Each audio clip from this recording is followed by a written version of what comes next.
topics and opinions expressed in the following show are solely those of the host and their guests and not those of W4CY Radio, its employees, or affiliates. We make no recommendations or endorsements for radio show programs, services, or products mentioned on air or on our web. No liability, explicit or implied, shall be extended to W4CY Radio or its employees or affiliates. Any questions or comments should be directed to those show hosts. Thank you for choosing W4CY Radio.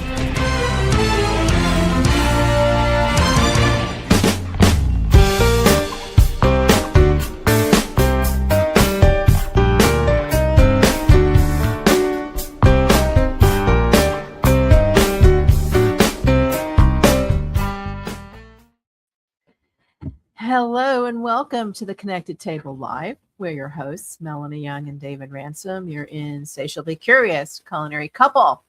We like to travel the world as much as we can and eat, drink, and explore with you and us together and inspire you to get out there and travel, taste, drink the sip, eat the cake, and get out there and enjoy life. So we are broadcasting from, well, technically, we're taking you to Hawaii. We go there a lot. If you follow us on our Instagram at the Connected Table and on our blog by the same name, you'll know we get to Hawaii almost every year. Pretty much every year. Yeah, for the last 20 years. We go to Maui and Kauai a lot because we have timeshares there. And we've been to almost all the islands except Lanai. Right? And Molokai. We stare at it a lot from Kaanapali Beach. We stare at the two islands and go, when are we going to Lanai and Molokai? We will. So we're really excited about our guest today, who is someone we have been wanting to have on the Connected Table for a really long time. I'm going to set it up this way. If you have gone to Hawaii and ever dined on wok charred ahi, macadamia nut local Pacific Hawaiian fish, which is amazing, Kalua pig or Marinui venison, or many other specialties that spotlight the wonderful farmers, fishermen, and bounty of the Hawaiian Islands, you can thank Peter Merriman.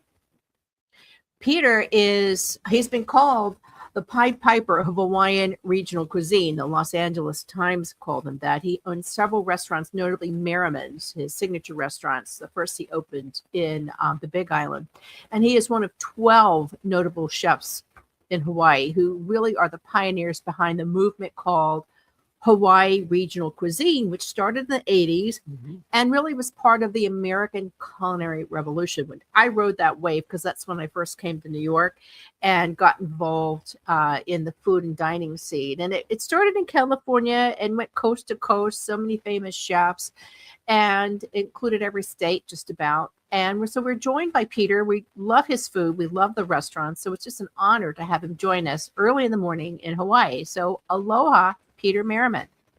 Aloha, Melanie and David. And thank you for that great introduction. That was, I'm not sure it's deserving, but I really appreciate it. So, it's deserving. It's all over. And you know, you really are among some of the greats. Many of them we know. I think we've only had one of these chefs on our show. Bev Gannon was on our show many, many years ago. So you're our first of the talented Hawaii 12. Many are still in business. I don't know if all, but it's just great to have you. We love your restaurants. We love Hawaii, and any chance we can go, we go.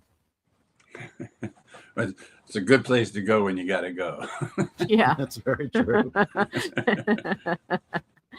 So this is interesting. We learned that you grew up in Pittsburgh. Mm-hmm. I happen to know your mom. I knew your mom when I was a publicist, Woody Merriman. I pitched her a lot. Oh, cool. She was a legend. Right. I'm sorry the Post-Gazette just folded like everything else.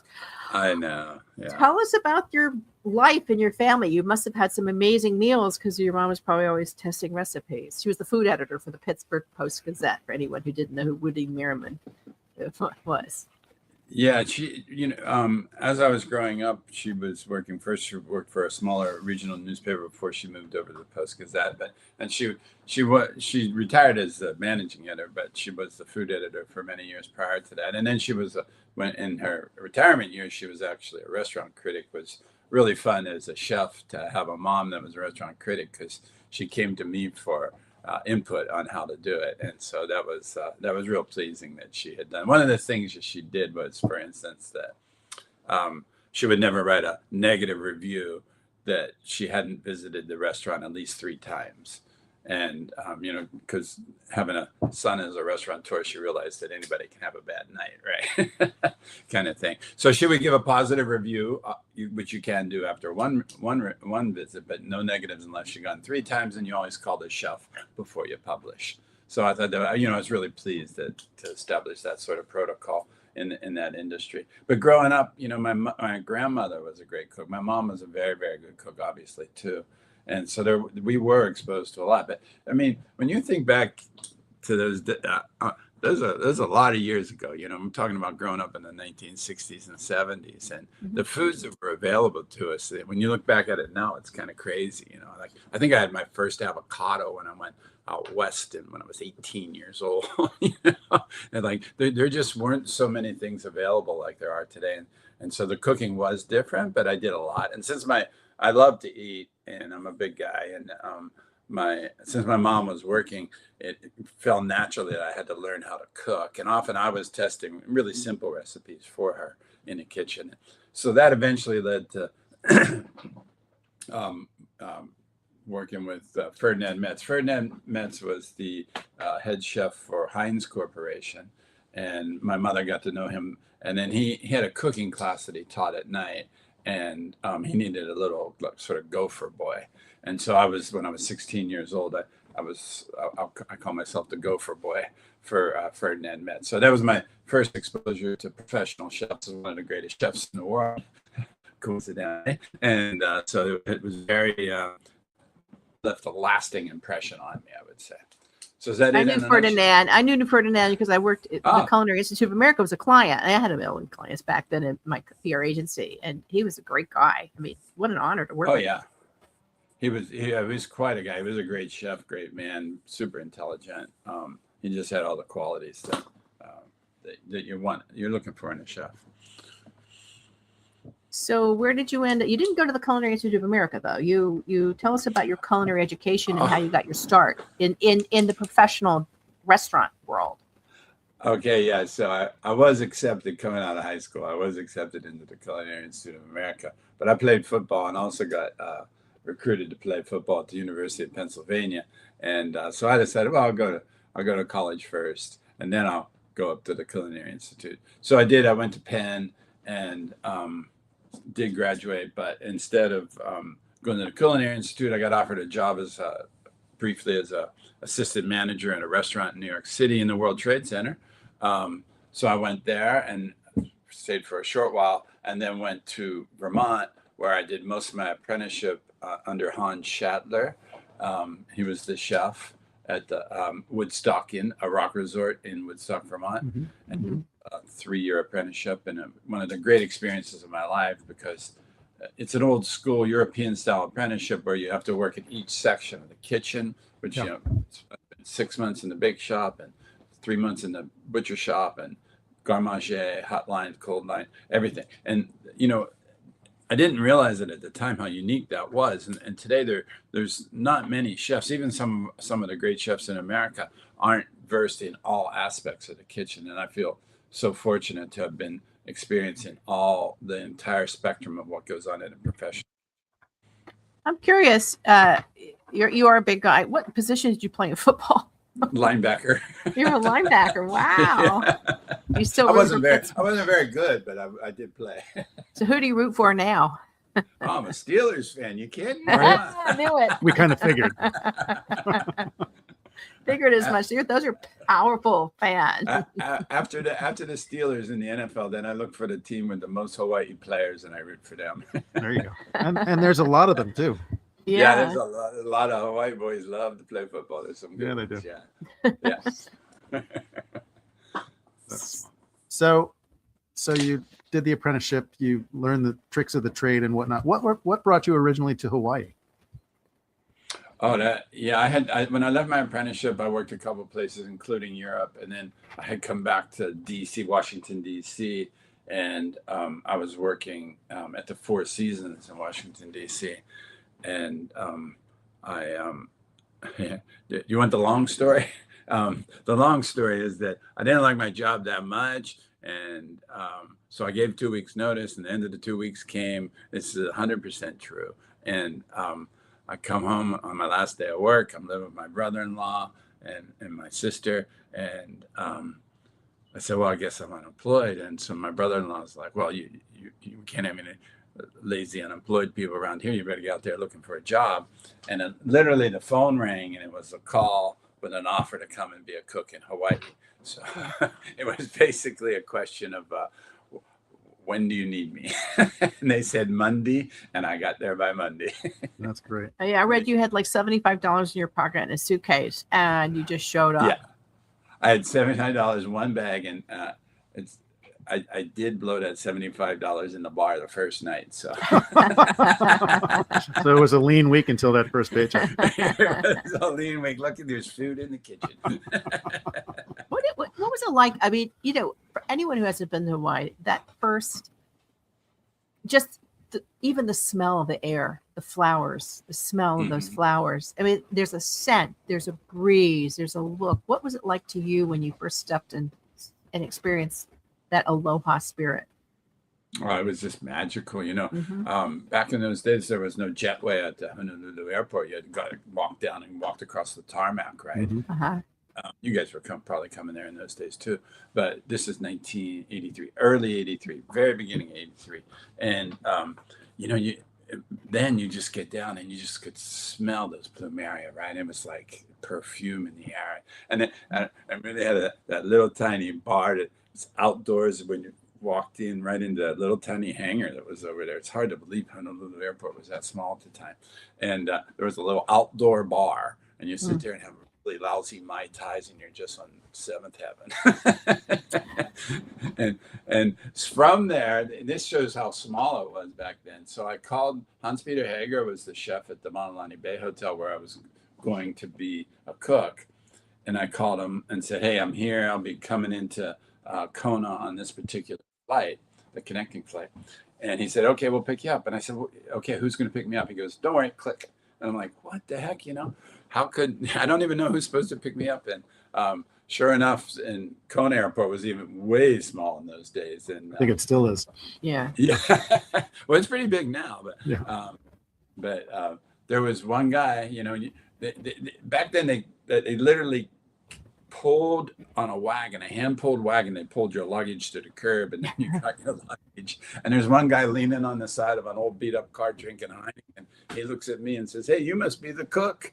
So they knew it was me, and that's how I got to Hawaii. But I was really fortunate to be on the Big Island in early 1983, because that was still the old Hawaii, right? And it was a really unique place. I mean, it was very expensive to live here, and there were very few products available, but just it was like living outside the country, but still having all the benefits of the United States at the same time. It was just a great, great place. And it was, sugar was still the dominant industry, sugar cane.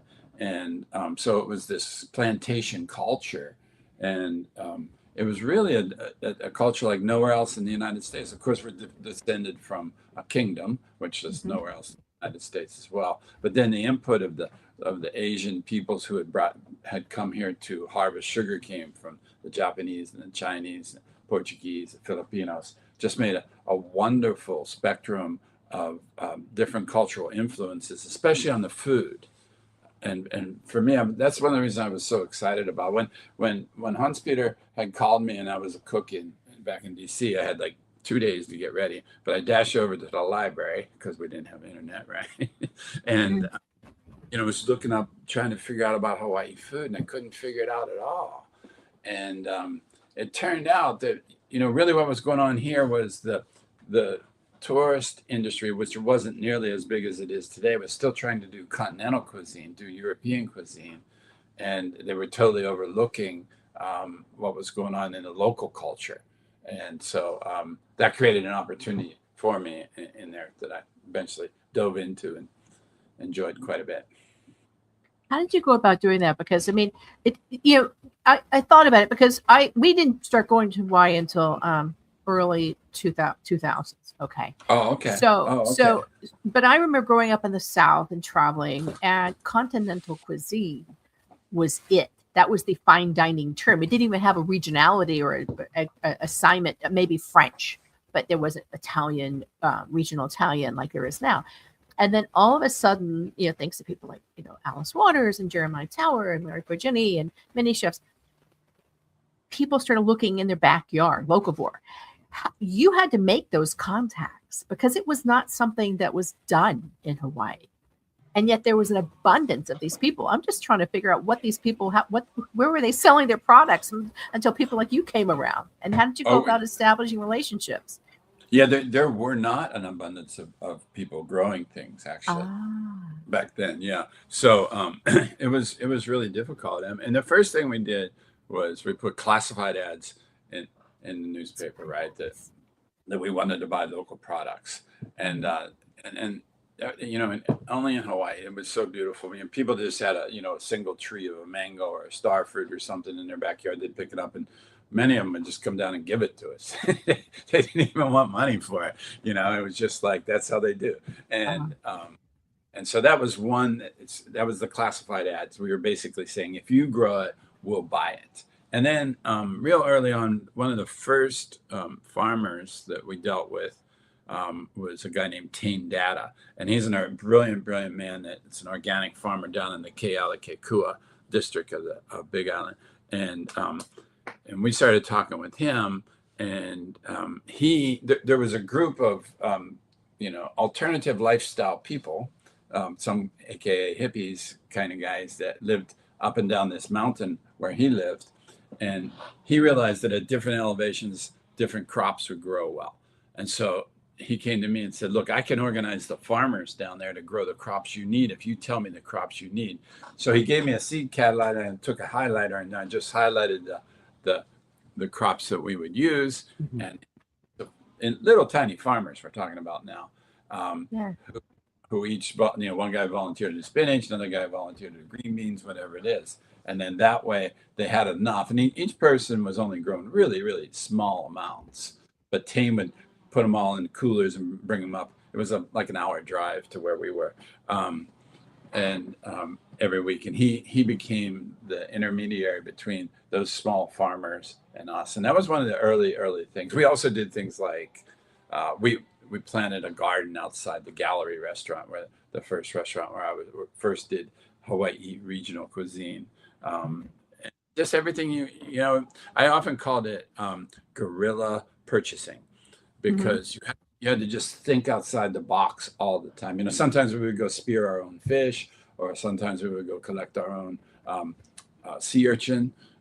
I did that quite often, actually, or whatever it was, just whatever it took. Like at one point, we noticed that the resort was trimming coconuts and throwing them away. So we said, we'll take the coconuts, and we gave them to Tane for free, and he'd take them down to Kealakekua, and somebody would grate it for us, and then he'd bring it back, and we'd buy it from him. But that's what it needed to get the pump primed, so that there, because prior to that, like I said, it was sugar cane, right? It was plantation economy. Single large crop meant for export, not for local consumption. Right. So we had to get over that particular hump, and it took quite a bit of work. We're still working on it, but it took years and years of encouraging and going out to meet farmers and talking with farmers, working closely with them. Monty Richards up at the Kahua Ranch, we pioneered the use of the local lamb with him. And Aaron Lee did the vine ripened tomatoes for us, and but it was really a rewarding and excitable time, because what we were doing is looking for fresh products that had great flavor, right? And that turned into being regional cuisine. We didn't know it, right? And we were doing farm to table before that had a term, but mostly what it was just a desire to have the best tasting food that we could have. So that was kind of the origins of how that all got started. Yeah. And then you opened Merriman's in 1980. We're still in the 1988. 1988, right? Mm-hmm. So I've been at the hotel, and after the hotel, I went up to a place called the Gallery Resort, which was on the same resort, Maunalani, as the hotel, but it was a different company doing a different thing. And that's where we first did Hawaii regional cuisine. And that's what and so forth.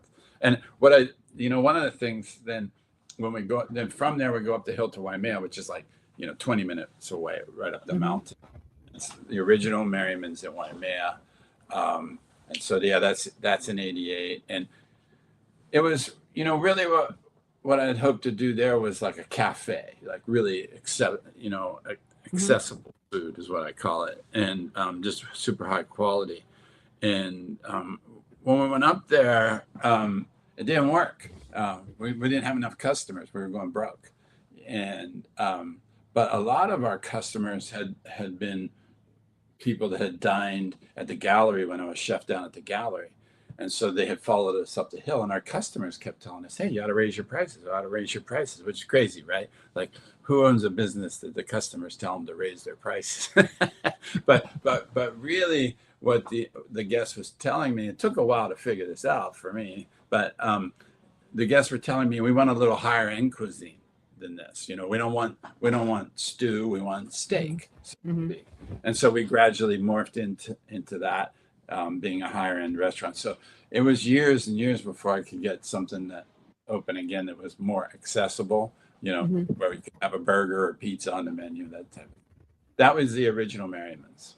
Well, that was the first Merriman's that we went to. It was New Year's Eve, actually. Yeah. We spent New Year's. Yeah, did a New Year's in the Big Island, and here's what I remember. We had driven all over the, Big Island speak, you're driving this way and this way. And I remember we had a change of clothes in our rental car.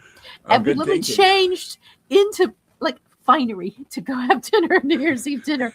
And Merriman's, we were like in our shorts, whatever. It was cool. Because there's elevations there, right? Yeah, we had driven around the island to Hilo, and we stopped at Merriman's for dinner on New Year's Eve on the way back to Kona, where our hotel was.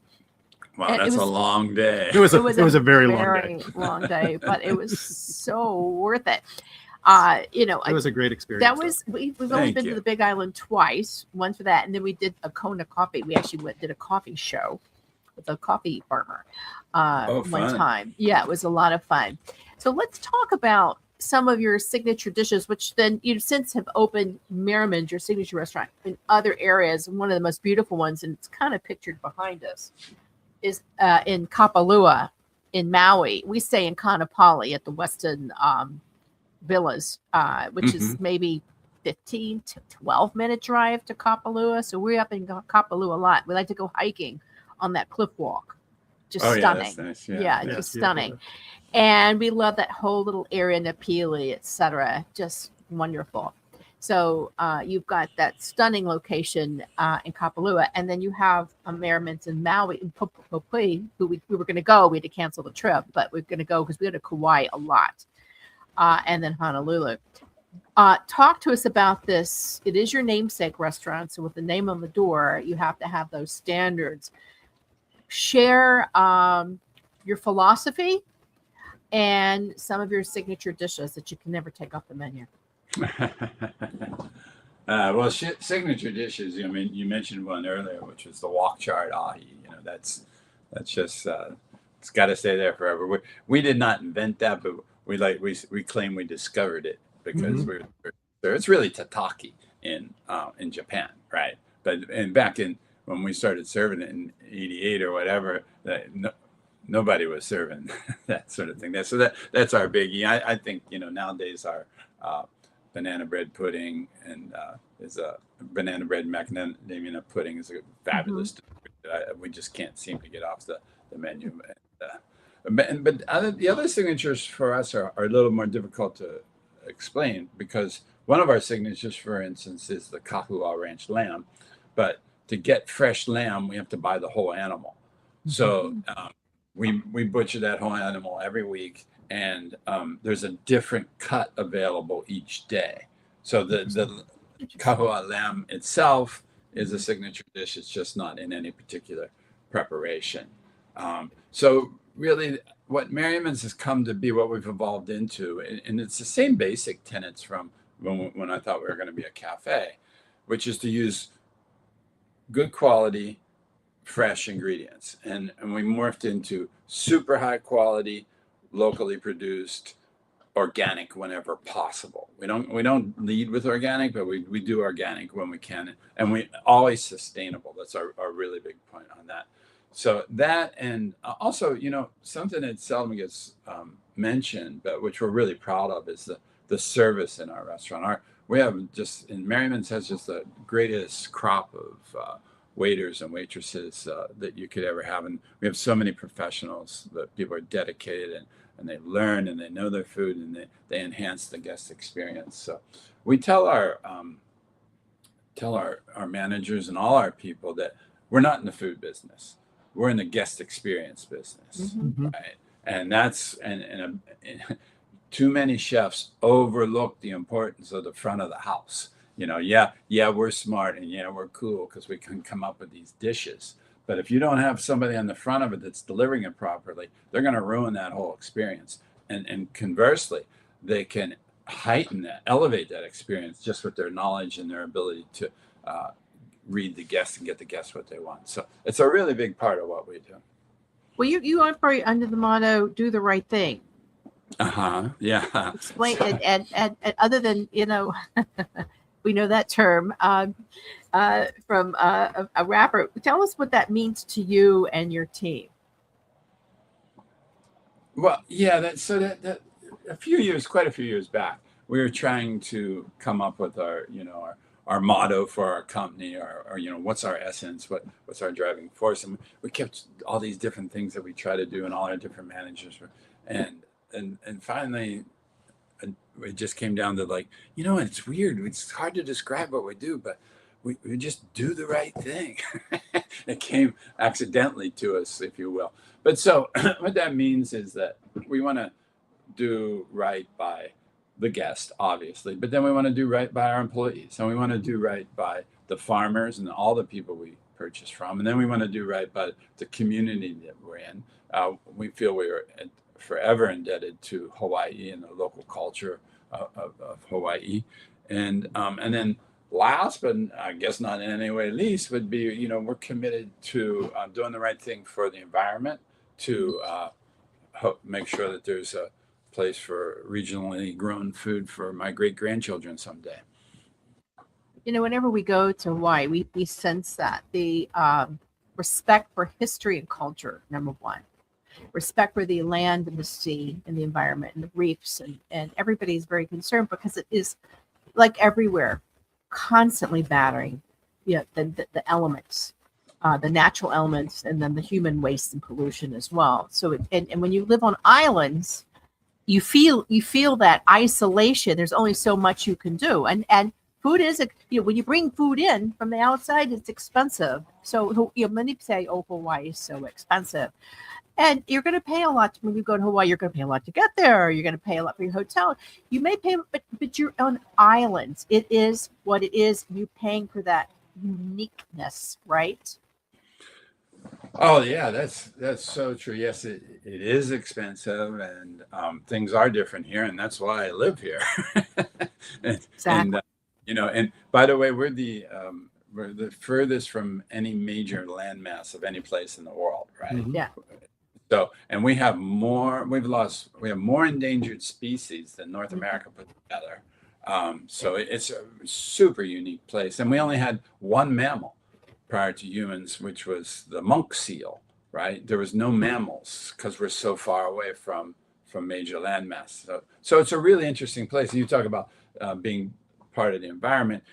We have tsunamis, we have earthquakes, we have volcanoes. So we kind of get, every type, hurricane I didn't even mention. I mean, we have every type of, you just really feel in touch with nature when you're here. And then I think to the host culture, the Hawaiian culture of the Hawaiian people, they are about the land and they're about the environment.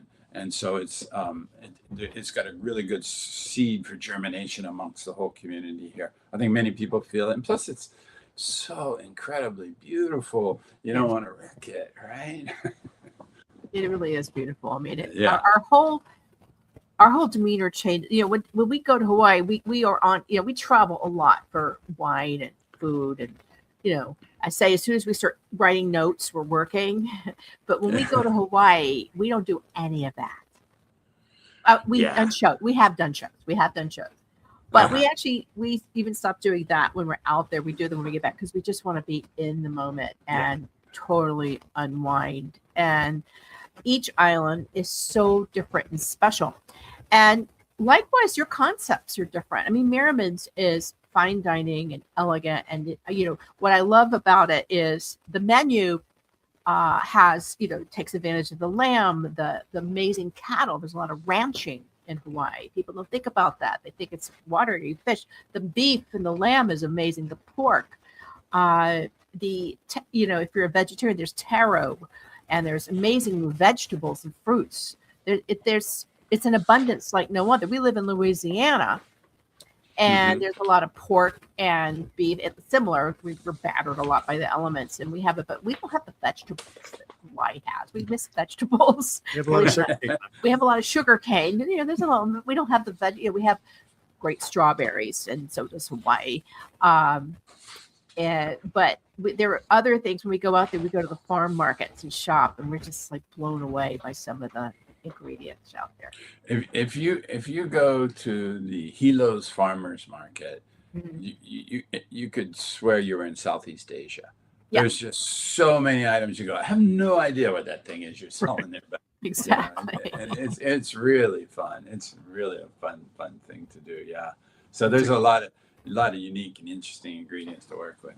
We liked Hilo. It was a great town. We have to go back to the Big Island. We tend to go to Maui and we stay up in Princeville. So that's like our base. But the Big Island is beyond anything. For anyone who is watching and listening, the Big Island is very big. And you've got this big volcano. There can be snow. You can actually ski. Right.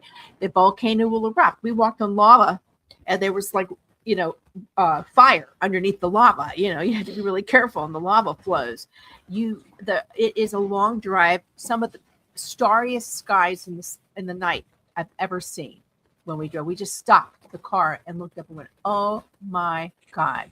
In the middle of it is this coffee belt where they make some of the great coffee. Hilo is on one end. It's way out there. And you're right. You feel like you're almost in Asia in terms of the ingredients. It's a very small town. At the other side, you've got the fancy resorts, but still not like Maui or, Kapalua or Kaanapali, which resort. It really is still, hopefully we haven't been there in a while, but it's a stunning place, the Big Island. Yeah, the easy way to understand it is geologically, and it goes, oldest part of the Hawaiian archipelago is in the northwest, and the youngest in the southeast. So the Big Island is the youngest, right? And so the further, like when you're up in Kauai, then you're getting really carved, extinct volcanoes, right? And in Maui, you get dormant volcanoos. The West Maui is carved. And like Haleakala is not carved because it's dormant. It's not extinct yet. And then when you get to the Big Island, you get active volcanoes. Yeah, you sure do. I have to say it was pretty fascinating when we hiked into Volcanoes National Park and hiked up to where the lava was still flowing past us, literally 2 feet from where we were standing. It was amazing to see. Yeah, just incredible. And standing at the birth of the earth. Yeah, the birth of the earth. So tell us about some of your other concepts. So when we're in Maui, we go to Monkeypod a lot.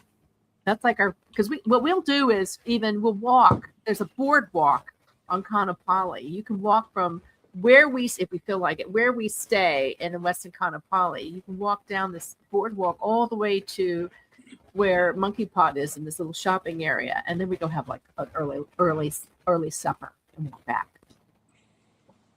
So, yeah. As I was mentioning earlier, my heart is always in casual bistro cafe type food, right? And so I'd always wanted to do that place, where we could serve burgers and pizzas, and so that's what Monkeypod is. It's much more accessible. We wanted to do pizzas, but do pizzas right. So we put a real pizza oven in each Monkeypod, and we buy the 00 flour from Italy to have the proper crust, and we all our fish are fresh, and we we make everything on site, from the hamburger buns to the desserts to everything is made on. So that was the idea. We could serve more simple food in a super high quality. Yeah. I love those pieces, by the way. There's a truffle one, I think. Yeah, the mushroom truffle pizza. Oh my God. Oh my God. Oh my God. And then we always get the fresh catch sandwich. We love, love, love. And you've really good French fries. And the wines by the glass, the beverage program's really great. We always get, we're kind of like regulars. We go there. And, great. And we love the wine by the glass. I think there's a chocolate I always get. I mean, we just, it's like a place we love to go. And it's, it's casual, no reservations. You just show up. Right. We take a few reservations, but not many. And they're hard to get. But that's exactly what it is. And, and we decided, like, we're in an inexpensive place, but we don't have to put the wine in an inexpensive glass. We put it in a nice glass, that type of thing. But, this is a little bit off the point, but we're really especially proud of our wines by the glass, because we've been working with 5 wineries on the mainland, high quality wineries, to get rid of so many glass bottles that are being shipped to Hawaii. So we worked with Obsidian Ridge and Melville, Mathiasen, Line Kaloto, and Frog's Leap, and developed a program to put super quality wines, really good quality wines, into a box and serve that for our wine by the glass program. So that's what we have at all Merriman's, all Monkeypods. Oh, that's great. Oh, that's great. And it's fabulous. And we put 20,000 less bottles in the landfill every year because of this program. How's that? How long have you been doing that? This is I think our 2nd year. Yeah. So we're there's some kinks to work out in the system and so forth, but it's really cool. I mean, we get to work with these really cool owners of these wineries and winemakers, and these are all people who are ecologically minded. That's why they joined the program. It's really scary for a winemaker, right, to take his or her high quality wine and put it in a box. Yeah. Mm-hmm. Yeah, Dave, you're a wine guy, then I am a wine. It's interesting. I actually interviewed Matt Trevison from Line Kaloto. He's a great guy, and he's a very private guy, and he doesn't do a lot of interviews, but he felt like doing it with me, so he sat in his wine cellar and did a live radio show. It wasn't this one, cool. Sorry, Melanie. Different one, but it was a while back. But he was really fun. I'm surprised he actually went for that, but it's interesting to see that he did. Matt Trevison is like my hero. Yeah, this guy is so dedicated. I mean, I wish you had a recording of that show. I'm sure it was super interesting, the things he's doing on his winery. That and I know there's just one point about him is that we're sitting there in the bottom of one of his vineyards, and there's a giant old oak tree, 200-year-old oak tree. He said this thing takes like 30 gallons a day from this particular vineyard. And I said, well, cut the thing down. And he goes, oh, I thought he wanted to kill me. You don't cut down a tree, And what he's really interested in is making that land still usable 200 years from now. And it's just such a beautiful philosophy for people to have. He's a unique guy in the wine world, I think. Really great guy. Yeah. Well, there's some. Of course. Yeah, there are other, John Williams up at Frog's Leap, he's been organic for like 35 years, Mm-hmm. Yeah. There's a lot of cool people in that industry, including you, Dave. Well, we think the wine list at Monkeypod is really exceptional for a casual concept. It's exceptional for the depth and breadth of it and the approachability of it as well. We tried another concept, a newer one, Ulu Kitchen. Mm-hmm. The West Maui resort. It was amazing. We ate we were literally oceanside. Yeah, thank you. So ulu is the Hawaiian word for breadfruit. Right. So that the Ulu Kitchen is named for breadfruit, and Lahaina pre-contact was an area known for its breadfruit. It was plentiful in breadfruit. So that's the reason it's an homage to the traditional Hawaii. And what we tried to do there is try to get a spot somewhere in between, Merriman's and Monkeypod. There's not really big gap in there. There's a little gap.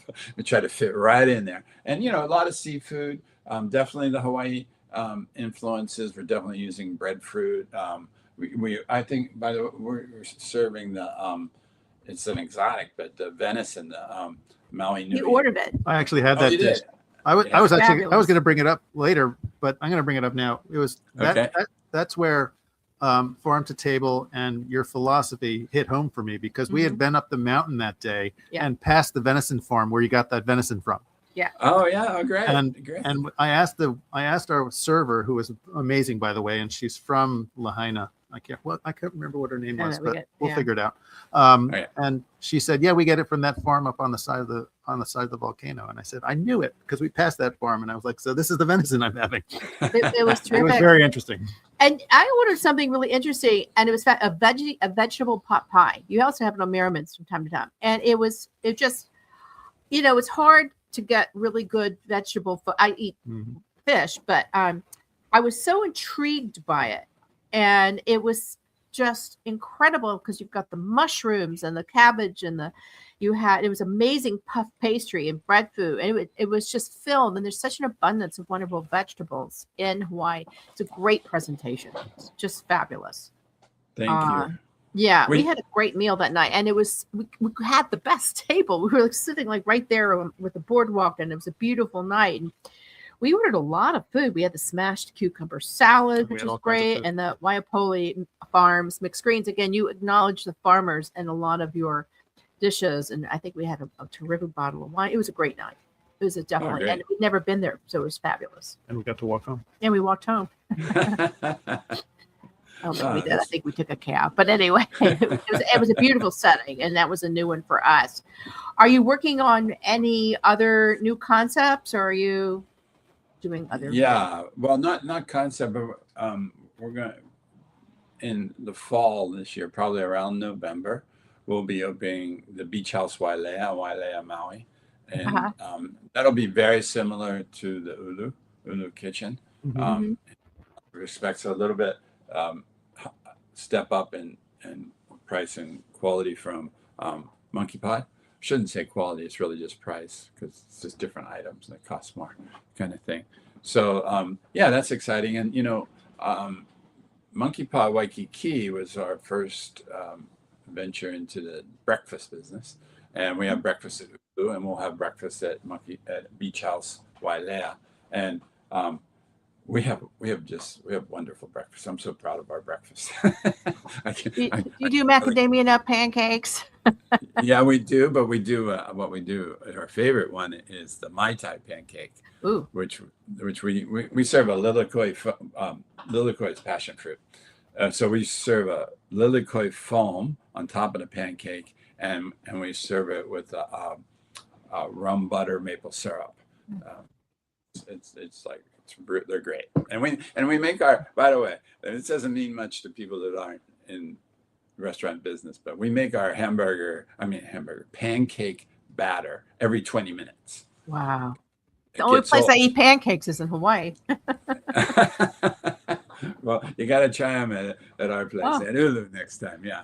So it's I'm really proud of the breakfast, and Ulu has, they're making their own sausage for breakfast, and then of course we have saimin, noodle soup for breakfast available too, and it's a great saimin. Really great. Oh, that just sounds fabulous. I love Asian breakfast. We have to mention the Monkeypod Mai Tai, which is everywhere now. Everybody's copying your Mai Tai. Kulu, organic, silver, and dark rums, Kula, Limehouse made macadamia nut orgeat, and the orange curacao and this honey lilikoi foam. It is the best Mai Tai, period, in Hawaii and probably anywhere. It is often copied. I mean, you have it everywhere, but I've seen it other places where they do it the imitation. It is fabulous. That's a wonderful drink. It is. Your cocktail, your beverage program is terrific, but that Mai Tai, really fabulous. Yeah, we love that Mai Tai, and it's super popular. And even people that don't like Mai Tais like that Mai Tai kind of thing. But Jason Vendrell's our mixologist and director of beverage, and he uses the same philosophy on the drinks that we use on the food. which is use super high quality ingredients. Don't overcomplicate them. Keep them simple. Almost all of our drinks will have 5 ingredients or less, right? So you can really taste what the thing was supposed to taste like. With food, that's my philosophy on food is do high quality ingredient, perfectly executed, and then get out of the way. As the cook or the chef, you got to get out of the way. Not too many sauces and too many garnishes and so forth. Just enough to highlight and elevate the flavor a little bit. Let the ingredients be the star and not the chef. Absolutely. We put all that effort into chasing down those farmers and developing those contacts. Let's let people, when you had your venison, you could taste venison, right? Yeah. Oh yes, without a doubt. It was delicious. I mean, really exceptional. I normally don't even eat meat, and I was like, give me some more of that. So like growing up in Pittsburgh, we had lots of venison around and stuff. My grandfather's big time hunter and all. But this venison out here is by far the best there is. It's pretty amazing. I've had New Zealand venison, I've had American venison, I've had all kinds of different, and I used to hunt myself when I lived in upstate New York, and I'd supply a leg of venison for Christmas dinner every year for the family. Oh, right. And I do it from bullet to wrapped, so I do all the butchering myself. Wow. And do all the butchering myself. I'd skin it, marinate it, all that stuff, and I always love venison. And this was your venison and the Maui Nui venison, which is where the farm that it comes from, is really just fabulous. It's a access deer. It's a much smaller creature than what you probably had. You probably had whitetail in upstate. Yeah, we had whitetail. Yeah, it's a much smaller animal than that, so the yield is smaller, and the harvest of it is difficult because you need to have a USDA inspector out in the field when you kill the animal. And I don't want to get too graphic, but they do it at night, and they got to kill it with a single shot. Wow. So so that some pretty good shots out there. And less struggle. So there's less struggle. Peter, before we wrap up, tell us about you do have some wonderful philanthropic initiatives to give back, and we want to make sure we share that with our followers. Oh boy, yeah. So philanthropic, we have all sorts of different things. I don't know where to start. I would say the scholarships. The Merriman's Culinary Scholarship is it's a 501c3, a nonprofit, and we pay for 4 young people per year to go to culinary school, and those people are from Hawaii. They're people they can't come from the mainland right now. So that's one of our biggest ones. But we also support Pu'ukukui, which is the top of the mountain in West Maui, the watershed up there. So this is a kind of a big issue worldwide. A lot of people don't fully understand that watersheds are super important and they need to be protected. Right. So we're deeply, deeply involved with that. Then after that, a lot of our initiatives are not technically nonprofit. We can't take a tax break on them, but we do them anyway. Like Merriman's Waimea became the first restaurant in Hawaii to be carbon neutral. Took a lot of effort Great. to that.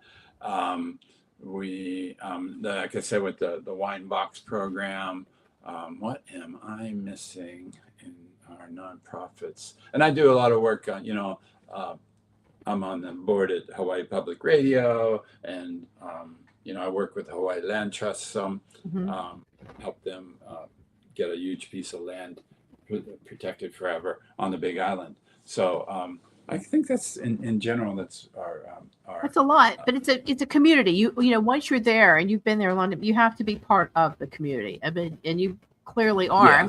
One last question: are you in touch with some of your fellow? Are you all still in touch? The chefs who were like the 12 pioneers? Not as much.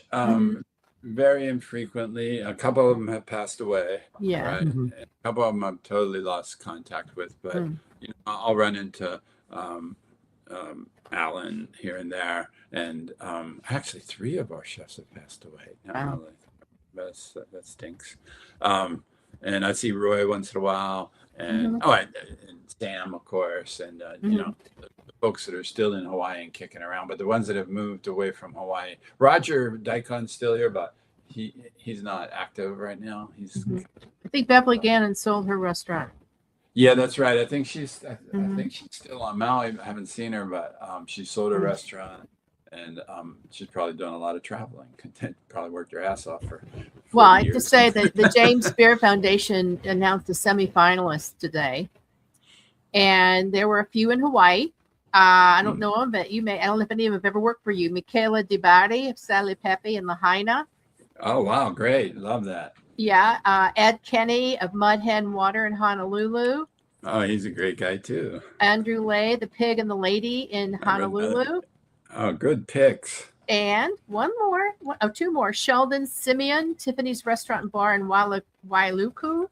Right, Big here on Island. Maui, yeah. And last, so it was a good representation. Yuya Yamanaka, Paris, Hawaii, Honolulu. Oh, I don't know Yuya. Yuya Yamanaka. And Yeah. Paris, Hawaii, Honolulu, Hawaii. Oh, I got to go check that out. Okay. So these are the semifinalists. So they're, they'll whittle it down to 5, as you know.